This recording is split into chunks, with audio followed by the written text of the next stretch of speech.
Happy March! Today is the 3rd of March already, the feast of St. Casimir, the great Polish young king who was saintly and devoted very much to Mary. And so many of our Marian prayers and hymns actually were written by St. Casimir. So here at the shrine, we honor this young saint.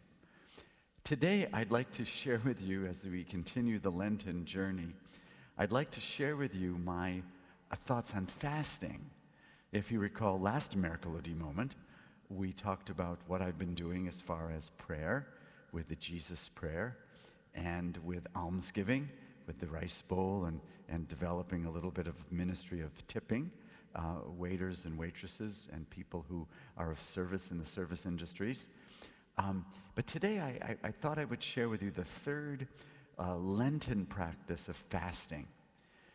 And before I tell you what I'm doing for fasting this year, I'm going to just talk a little bit about the general regulations of fasting, what they mean as far as the traditional Catholic practices of fasting.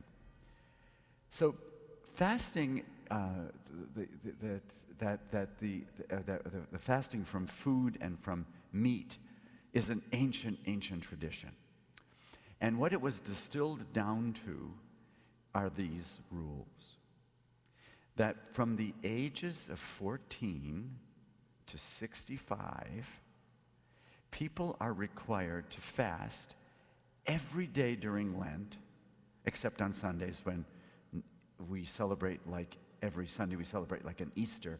So there's no specific restriction on Sundays, but there is, in my opinion, a kind of an ethos of even keeping Sundays during the Lenten season, even though there's no formal restriction on it. But the fasting that we're asked to do between 14 and 65 years of age is this. It's basically every day during Lent, as we're fasting, we have one full meal a day. One. And it depends on which one you choose. It could be a full breakfast, lunch, or dinner, but one full meal a day. Now, what does it mean to have a full meal? I suppose that's relative to what it is that you consider to be a full meal. My full meals may not be the same as your full meals, but one full meal a day probably means an entree and 2 sides and maybe something to drink, a glass of wine or something. But the one full meal a day, and then the 2 other meals. So let's say dinner is your full meal. And the Mediterranean custom would be lunch would be the full meal. And the other 2 meals don't add up to a full meal. In other words, they're like quarter meals or half meal, quarter meal. So that breakfast and dinner, for instance, would not equal a full meal, and the lunch would be your full meal. So these fasting practices are just a kind of a heuristic. That's a fancy word for to help illustrate the attitude of fasting, which is a detachment from. On the first Sunday of Lent, a couple Sundays ago, we heard the gospel where Jesus is tempted by the devil. We read the portion from Mark. Mark doesn't have all the examples of how he was tested, but Matthew and Luke do. And if you look there, there's always that one about 40 days Jesus must have been hungry. And he wanted and the devil says, come on, change that rock into a loaf of sourdough bread for you, or a good Italian bread for you. And Jesus says, people don't live on bread alone, but on every word that comes from the mouth of God. And so this fasting, while it has these kinds of formal patterns that I just went over, there's also the interior fasting that's part of this. And that interior fasting can actually occur because physiologically, when we don't feed our bodies a lot of carbohydrates or refined sugars in the fasting practice, it does do something to our brains. It does do something to our heartbeat. It does lighten up the spirit and the body. And so fasting is very, very important. I've been doing some fasting where, following those rules, I have one full meal and 2 part meals that don't add up to another meal. I've been following that for a Lenten practice, and it does lighten me up some.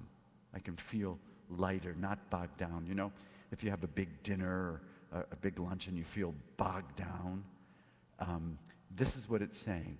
Don't allow yourself to be so bloated with the carbohydrates, for instance, that you don't have any energy to serve. Because when we read the scriptures, the Jewish scriptures, and we hear the prophets, and the prophets speaking for God, they oftentimes say, this is the kind of fasting I want. And this is the kind of fasting that turns into the almsgiving, for instance. Jesus, the Lord says in the Hebrew Bible, this is the kind of fasting I want. To untie the yoke of those who are imprisoned, to feed the hungry, to care for the naked and the widow and the orphan, and to not turn your back on your own kind. That's the kind of fasting that the food fasting should give us more energy to do those kinds of fastings. But I've been practicing, along with the food fasting, another kind of fasting. I remember one time I asked someone, a buddy of mine, I says, what are you giving up for Lent? What are you giving up for Lent? And he says, I'm giving up prejudice of all kinds. I'm giving up words of gossip of all kinds. Very, very thoughtful. That pierced my heart. So you can fast from gossip,